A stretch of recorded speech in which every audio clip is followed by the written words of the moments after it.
let me tell you. I have been busy over the past week with a do it yourself home project.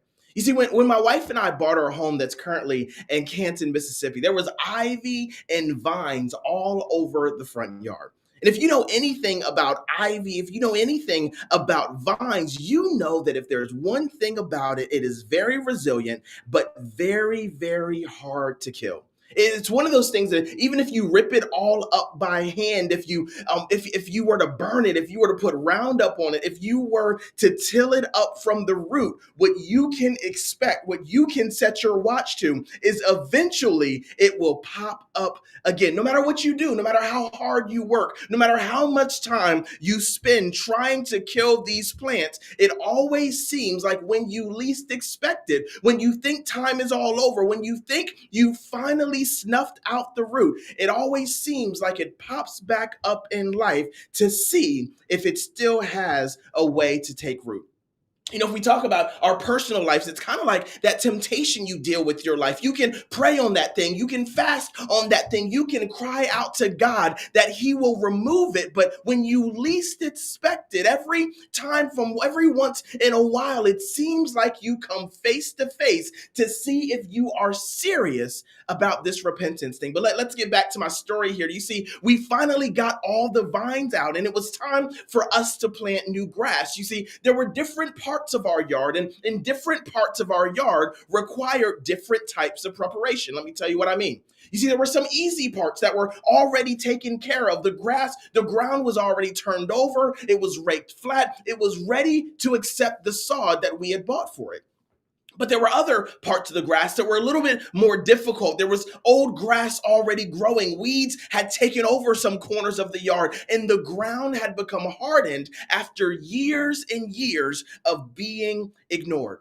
You see, this soil, these weeds, this problem area was where the majority of the new grass was going to find its final resting place. But before we could put it down, there was still preparation that needs to take place. Now, I'm sure a lot of you are wondering where I'm going, but I need you to buckle up and take this ride with me because we are certainly going somewhere. This morning, I want to help you manage your life through three different phases you may find yourself in. Phase one, or point one, is going to be cut from comfort. How are you comfortable in your life, and what does the process look like when you are cut from that comfort? Number two, or point two, is survive being planted. When you're moved from one place to the next, how do you survive that transition place? And number three, how do you thrive in your final resting place? So I'm going to go through those again. Number one, being cut from comfort. Number two, how do you survive being planted? And number three, how do you thrive in your final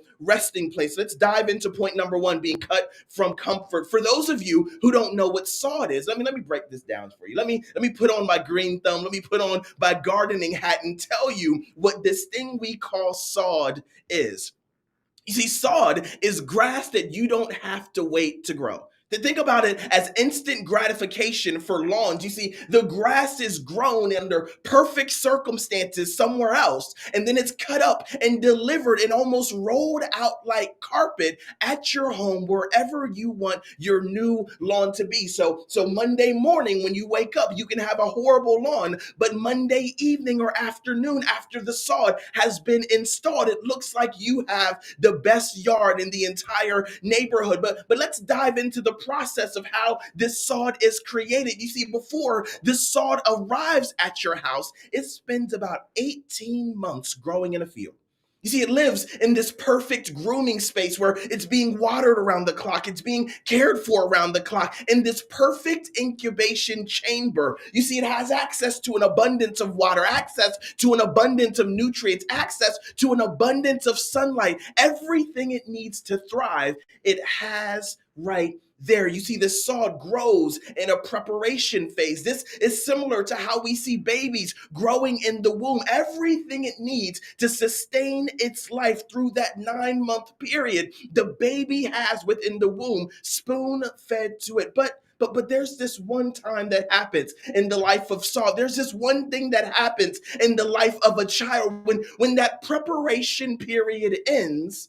Then the child goes through this traumatic birthing experience where it's no longer spoon fed from an umbilical cord, but it's pushed out of the birth canal into the life that we live and that we are going through right now. For sod, it's no different. The sod, the grass that's growing in the field, is literally cut out from where the nutrients are, cut out from where the water is, cut out from everything that has sustained it from the time that it was a seed, and loaded onto wood pallets and moved to its new home. What does this mean for you and for your life? I wonder where you are in your life. And is it possible that you have misidentified your place of preparation for your final resting place? What does that mean? I believe that some of us have gotten comfortable in the field of our lives. Some of us have gotten comfortable in the womb of our mother. Some of us have gotten used to being spoon fed. Some of us have gotten used to receiving word after word and never using it or implementing it. Some of us have gotten comfortable with receiving principle after principle, not realizing that this will last for only the preparation season. You see, a time is coming where you will be cut out of the preparation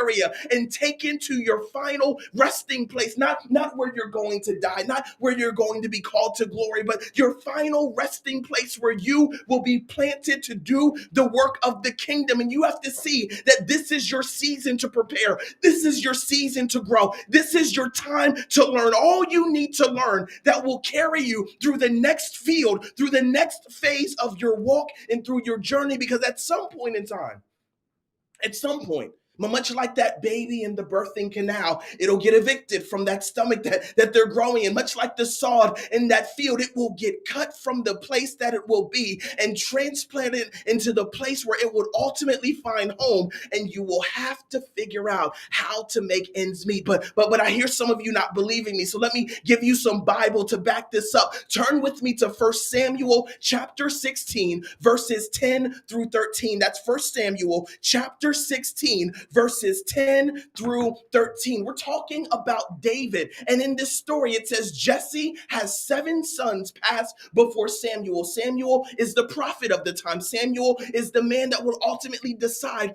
or identify the man that God has called to be the next king. And Jesse brings his 7 sons before Samuel, but Samuel says to him that the Lord has not chosen these sons. So he asked Jesse, are these all the sons that you have? And Jesse replied, yes, there is still the youngest. He's out in the field tending the sheep. Where is he? He's out in the field tending the sheep. He's in that preparation area. He's in that area where he's been kept to be cultivated. He's in that area where he spent the majority of his life in the comfort of the field, honing the skills and the gifts that is going to take him in order for him to live out the life that God has called to him. So what does Samuel say? Samuel says in verse number 11, go send for him, and we will not sit down until he arrives. So he sent for him, had him brought in, and he was in glowing health and had fine appearance and handsome features. Then the Lord said, we're not talking about man here. Now the Lord is speaking, says, rise and anoint him,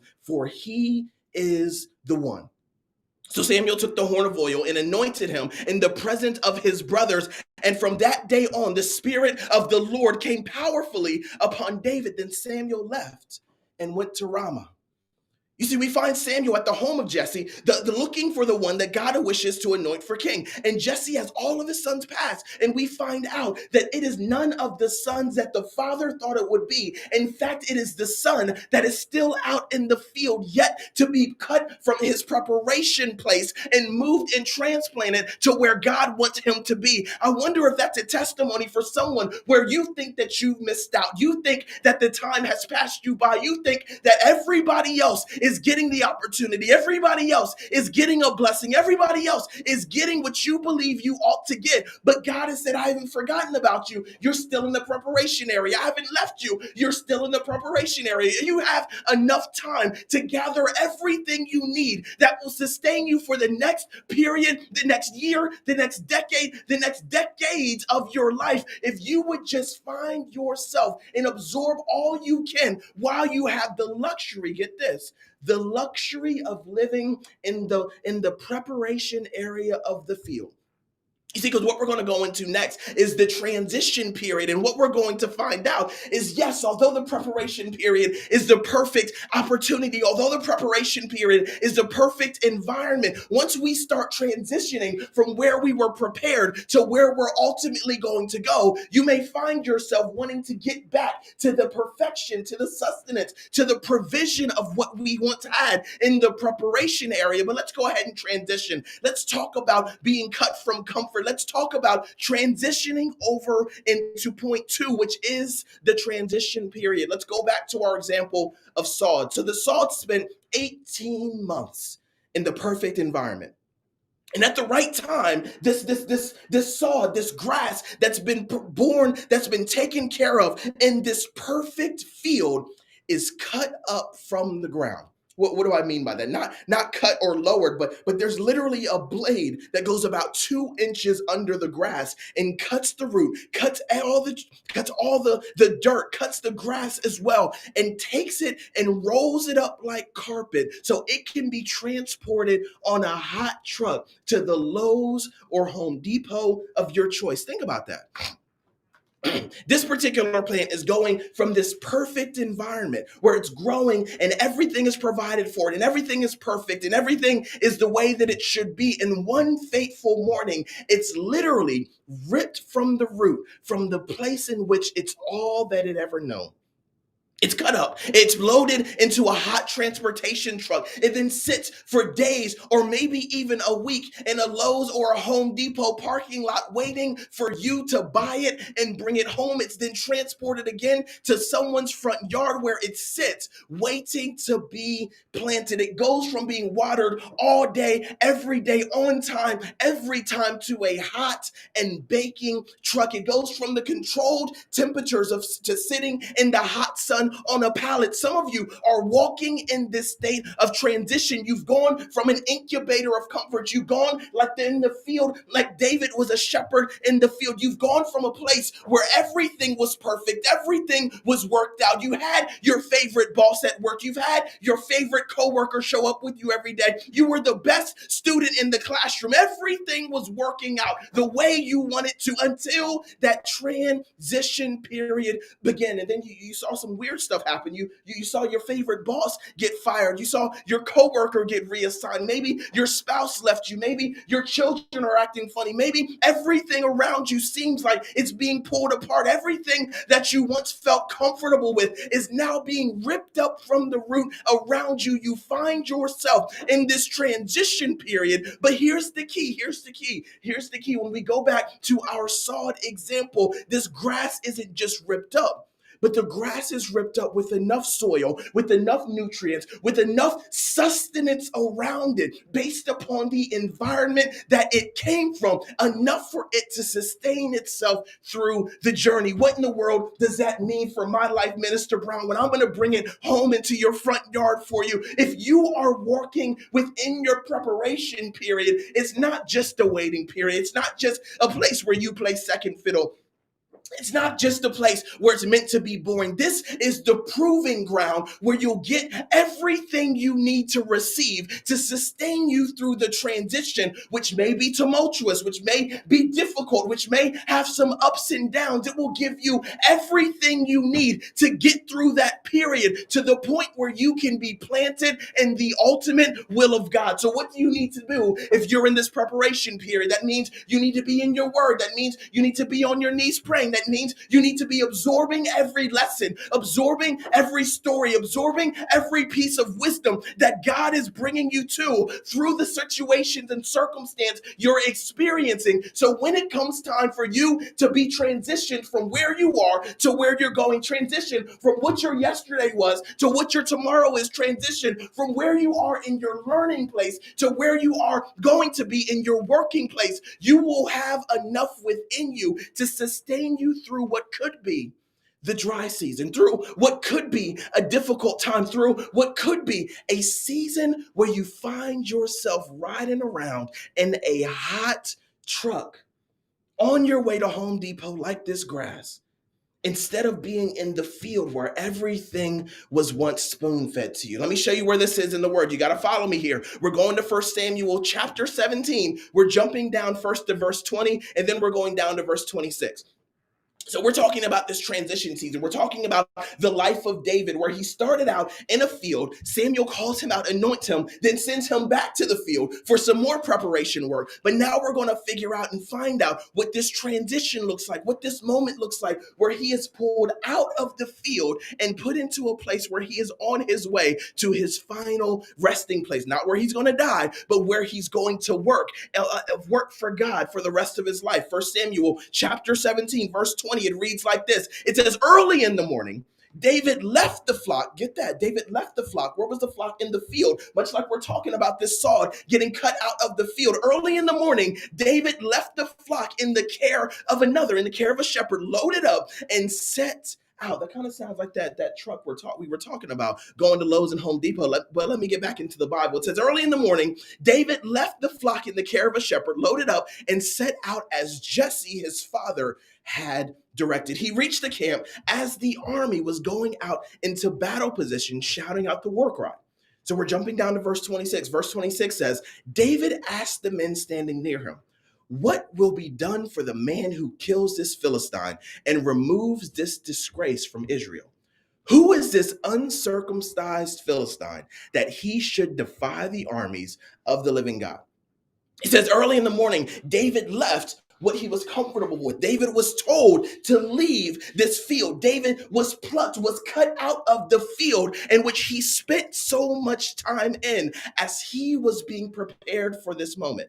And as he was sent out, he was sent to where he would face his next transition or face his obstacle that would lead him towards his transition from where he was as a shepherd boy in the field of preparation to where he would end up as king of the country. This transition period for him was called Goliath. It may be called something different in your life, but for him, it was a giant that was standing tall and threatening his life and threatening the very armies of God. What does this transition period look like for you? For some of you, you find yourself stuck in a particular place. You're not seeing any movement in your life. You're not seeing anything happen because you're resisting the transition. You're resisting what God is trying to call you to. You see, you want the miracles of God. You want the miracles that what God has for you, but you only want to stay comfortable in your little isolated bubble. You want to trust him, but you don't want the journey necessary to build the trust in him. The best thing for some of you to say is to say, whether you take me through a trial, whether you take me to Goliath, whether you take me to a field of roses, no matter where you're directing me, Lord, I'm going to walk in that direction. No matter where you're going to lead me, Lord, I'm going to follow. No matter where you direct me, I will go in that direction. You see, David had to make a decision out of obedience to leave his comfortable field, to walk up to his transition period, to look Goliath in the eye and say, who dare standeth against the armies of the living God? And this is what kicked everything off in his life, moving him from the field where he was growing, cut up out of that, moving from that place to the place where the war is, to stand in front of probably his largest obstacle. You see, you have to recognize that if you're getting from where you are to where you're going, it may not be a field of roses to get there. Maybe it's going to be the biggest struggle you've ever had of your life. Maybe it's going to be the most difficult time you've ever had in your life. But I believe that point 3 is going to add a little more clarity for us. Point 3 is thriving in your final resting place. How are we going to thrive? How are we going to live our best life? How are we going to sustain ourselves through this transition period after we've been cut out of the ground? Now that we're being transported to wherever God wants us to do the work, how are we going to thrive in our final resting place? Once again, I'll say it for those people who didn't hear me before. We're not talking about a final resting place where somebody's going to die. We're not talking about a final resting place where something is going to end or no longer live. We're talking about when you finally make it to the spot, when you finally find your purpose, when you finally get to the place where you are placed for you to do the work that God has for you. What are you going to do, and how are you going to thrive in your final resting place? What are you going to do? How are you going to live? How in the world are you going to do this thing? So let's go back to our story. Let's finish this cycle. So the salt has been pulled up from the ground. The salt has made its trip to Lowe's or Home Depot. Somebody's picked it up, left it off in their front yard, and now we find ourselves ready to plant it. So what do I have to do? What was I doing this weekend? Grabbing salt off the pallet and throwing it down in its final resting place. But the interesting thing about the final resting place is we think that the battle is over. We think that everything should be simple at this particular point in time. We think that this should be where things go downhill, but this may be the most difficult part ever. You see, because we're putting this new grass from a new location into the place where it's meant to live and meant to thrive, but we fail to realize that there's already something there growing. You see those weeds, those vines we talked about in the very beginning, those are already established. And now you're bringing your happy self into this new environment, thinking that you're going to take over, thinking that you're going to grow, thinking that you are going to take up residence here. But it's so important that you are able to thrive in this environment and to live out what God has called you to do, even while you are taking root. You see, by the time that salt reaches that yard, it has sat out in the sun for such a long time. It is not a time to fight. It's not a time to make waves. It's not a time to do all of these things. It's a time for you to get your strength and to drive your roots as deep as possible. You see, if there's a common theme throughout this entire process, there is no stopping point from you building your relationship with God, of you building your roots with God, of you driving your roots down deep enough so God is able to sustain you. You see, in the very beginning, when you were in your preparation period, you had to drive those roots down so you could grow to the point where you can be cut. And now that you're cut, now that you have that sustenance available to you, now you're clinging to life so that you can get to the final resting place. But once you get to that final place, it's so important that you're driven down on your knees, that you're driven into the word, that you spend every waking moment that you have building yourself back up. Because if those pieces of salt that are rolled out like carpet, if they never take root, what will they do? They will die in their final resting place without being effective. Biblical principles, family, let's not go through this entire process only to reach the front door of the promised land and not make it, or to be rendered ineffective. You see, for us to make it through this journey, for us to go from the very beginning to the very end, for us to hear, "Well done, my good and faithful servant," you have to be both good and faithful. Faithful. What does that mean? You have to stay connected, whether you find yourself in the original field or whether you have been plucked up and moved into a new territory. You have to find yourself rooted, not just for you, but for the example of others, not just for the example of others, but for everything around you that you will provide cover for. You see, if we think about what a front yard is for, think about it.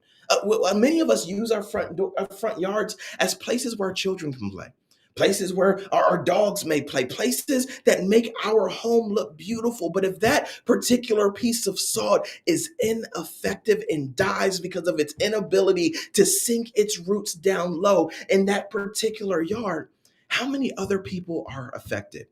Okay, that's enough talking about grass. Let's talk about you and your life. But when you look at how you're living, when you look at what phase of life you're in, when you look at where you are, what season you're living in, who is relying upon you to get this thing right? Maybe it's your children.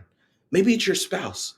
Maybe it's hundreds of thousands of people you haven't yet met, that God is waiting for you to get into your spot, to get inside of your purpose, to find that place where you will be planted, to drive your roots down deep enough so he can trust you with whatever you have been created to do. You see, we've been talking about grass, and grass isn't really all that serious, but if we use it as an example of your life, it becomes a whole lot more effective, a whole lot more relevant, a whole lot more important. So, yes, this past weekend, I started out with a raggedy lawn and I ended up with a lawn that looks amazing. But more importantly, for those of you who started out this week, started out this year, started out this decade in a perfect field, and now you find yourself in a transition period. I pray that you are doing everything you need to do to sustain yourself, not just for this season, not just for this moment, not just for the place that you're in, but ultimately for the place you will be planted. Because I don't know, and you don't know, and your partner or your spouse may not know, but maybe they will be the same people that are most impacted, the most that receive the most from you walking within your purpose, you walking within your gift, you walking within your effectiveness, because God has built you for this moment. Let's not lose ourselves in our final resting places. Let's figure out how we can thrive in our final resting place. I want to leave you with the 3 points we went through today. Number one is, what does it look like when you're cut from comfort?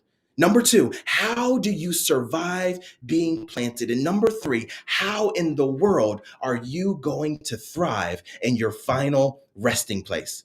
I thank you so much for joining us today for Biblical Principles for Life. I hope you got something out of this. I hope it's called you to take a more close look at your life and say, where in the world am I? And what do I need to do to make the most out of where I find myself in this particular season? As I say each and every week, I like to end with a simple word of encouragement. Biblical Principles family, whether you find yourself growing in that field, whether you find yourself cut out of your comfort using that cruel knife, or you find yourself planted in an uncomfortable place as you try to take root, Biblical Principles family, you are not alone.